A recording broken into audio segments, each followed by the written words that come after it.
بسم الله الرحمن الرحيم.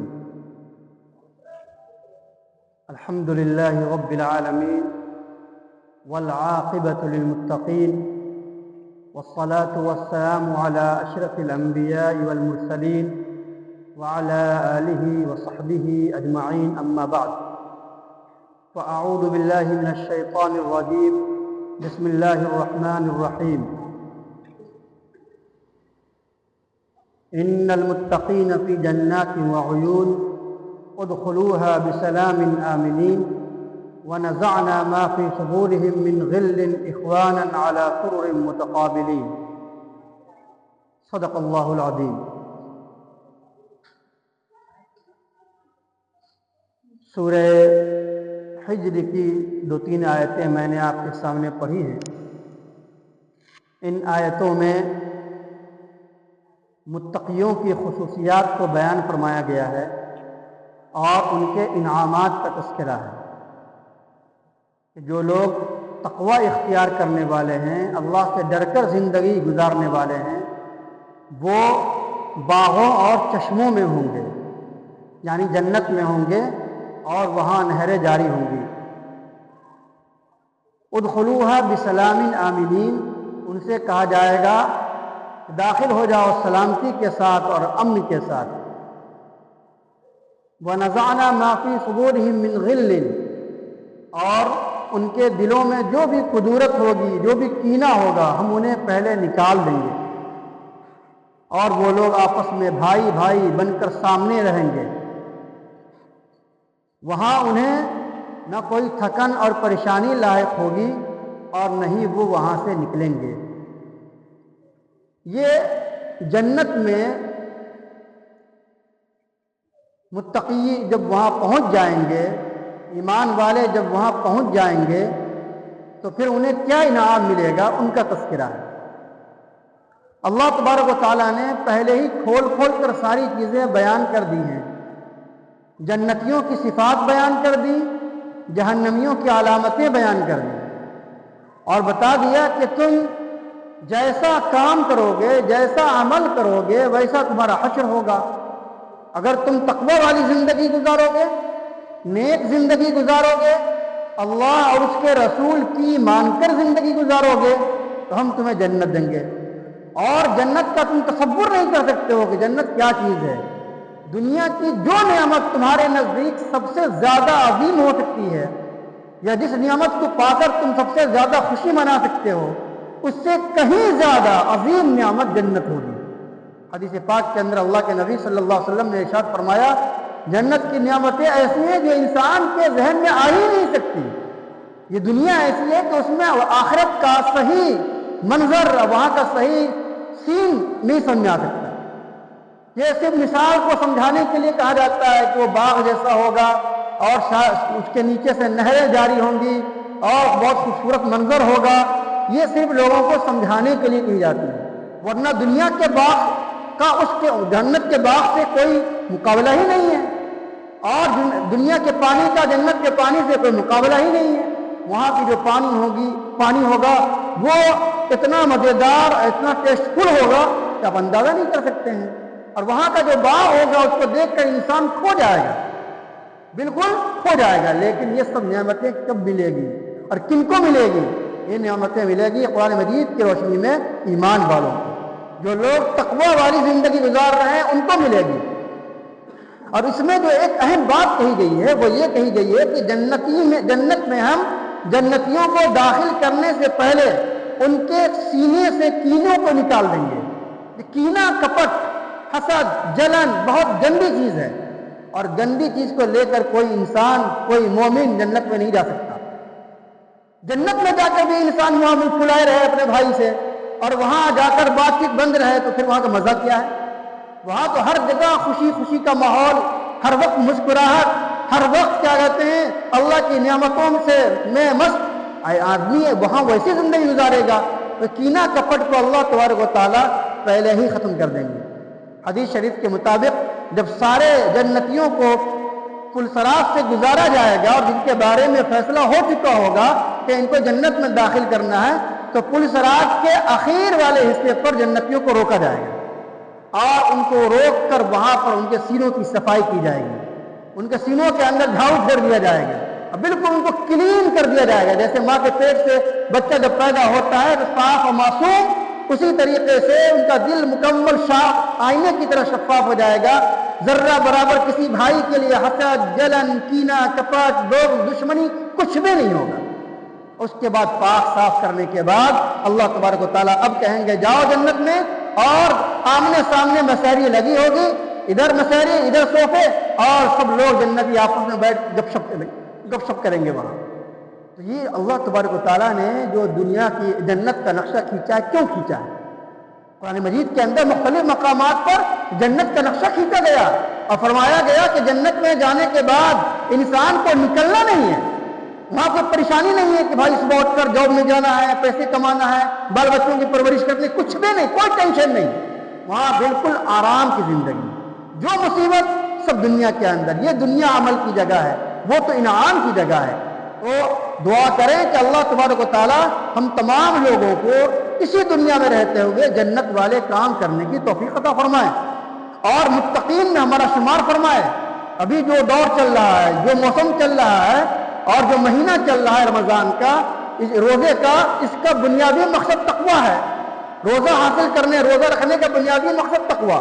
اگر تقویٰ حاصل نہیں ہو سکا، اللہ کا خوف حاصل نہیں ہو سکا، اللہ سے ڈر پیدا نہیں ہو سکا اور بچ کر ہم زندگی گزارنے والے نہیں بن سکے گناہوں سے، تو پھر سمجھیے کہ وہ زندگی بیکار ہے، یہ روزہ بیکار ہے، اس روزے کا کوئی فائدہ نہیں ہوگا۔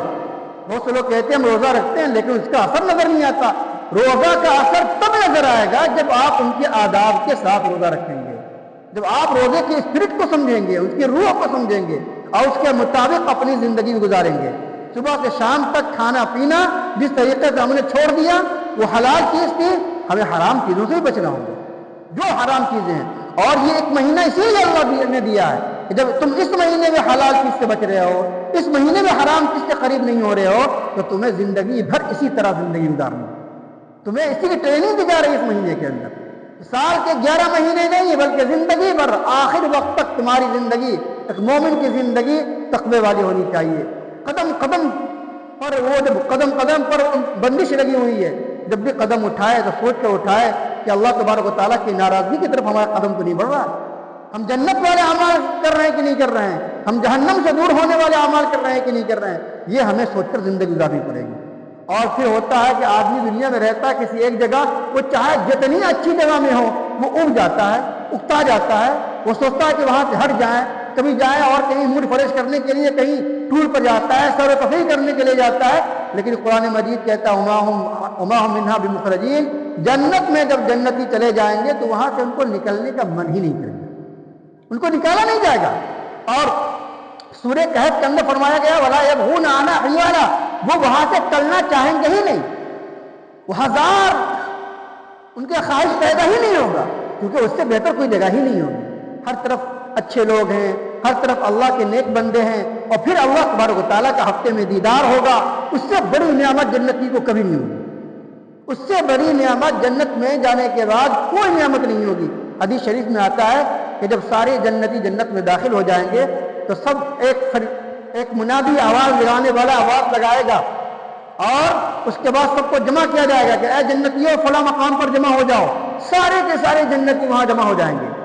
اس کے بعد اللہ تبارک و تعالیٰ کی طرف سے آواز لگائے گا کیا تم یہاں آ کر خوش ہو، کیا تم کو ساری نعمتیں مل گئی، کیا تمہاری ہر پریشانی دور ہو گئی؟ وہ کہے گا کیوں نہیں، کہا لیکن ایک نعمت ابھی باقی ہے جو تمہیں ابھی نہیں ملی ہے۔ وہ پریشان ہوگا کہ یا اللہ ہمیں اتنی عظیم جنت مل گئی جہاں ہر طرح کی نعمتیں ہیں، کوئی کسی قسم کی ہمیں کوئی پریشانی نہیں ہے، اب کون سی نعمت باقی رہ گئی؟ اس کے بعد حدیث شریف میں آتا ہے کہ اللہ تبارک و تعالیٰ کا دیدار کرایا جائے گا، پردہ ہٹا دیا جائے گا، اور پردہ جیسے ہٹے گا، جیسے ہی اللہ تبارک و تعالیٰ کا سب دیدار کریں گے، سب کو وہ لذت محسوس ہوگی، وہ لطف آئے گا، وہ ساری جنت کو بھول جائے گا، وہ سوچے گا کہ اس سے بڑی تو کوئی ہم کو نعمت ملی ہی نہیں۔ تو میرے محترم بزرگوں، بھائیوں اور عزیز مائیں اور بہنیں، ہم تمام لوگوں کو چاہیے کہ اسی دنیا میں رہتے ہوئے جنت کی تیاری کر لیں۔ جب تک سانس چل رہی ہے اسی وقت تک ہمیں موقع ہے، جب آنکھ بند ہو جائے گی ہم لاکھ تڑپ جائیں گے، سجدہ کر لینے کے لیے موقع نہیں ملے گا۔ لاکھ طرف جائیں گے ایک بار سبحان اللہ کہنے کے لیے ہمیں موقع نہیں ملے گا، لاکھ طرف جائیں گے ایک اور اللہ سے آرزو کہیں گے کہ اے اللہ مجھے دنیا میں بھیج دیجئے، میں آپ کی فرما برداری والی زندگی گزاروں گا، لیکن اللہ کہیں گے اب نہیں، یہاں آنے کے بعد آنکھ بند ہونے کے بعد اب عمل کا سلسلہ ختم، اب تم نے جو اچھا یا برا کیا ہے اس کی تمہیں یا تو انعام ملے گا یا پھر اس کی تم کو سزا ہوگی۔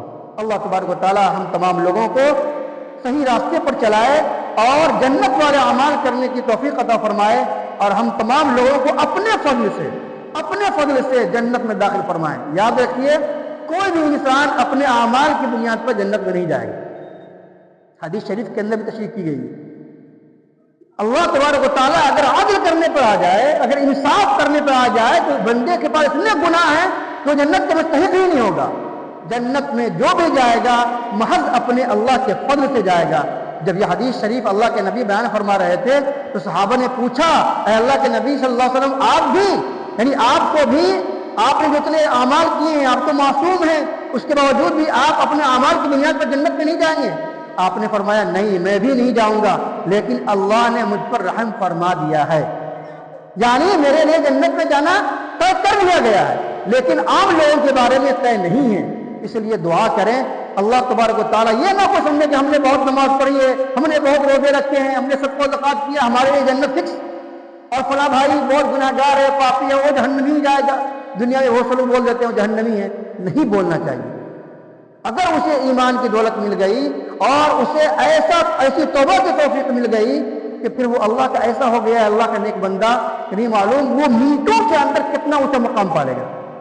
آخری بات کہہ کے میں اپنی بات ختم کر رہا ہوں۔ حضرت موسیٰ علیہ السلام کے مقابلے میں جو جادوگر آئے تھے سب کے سب مشرک تھے، لیکن حضرت موسیٰ علیہ السلام کے معجزے کو دیکھ کر منٹوں میں سب کے سب آپ پر ایمان لے آئے اور اللہ تبارک و تعالیٰ کو رب تسلیم کر لیا۔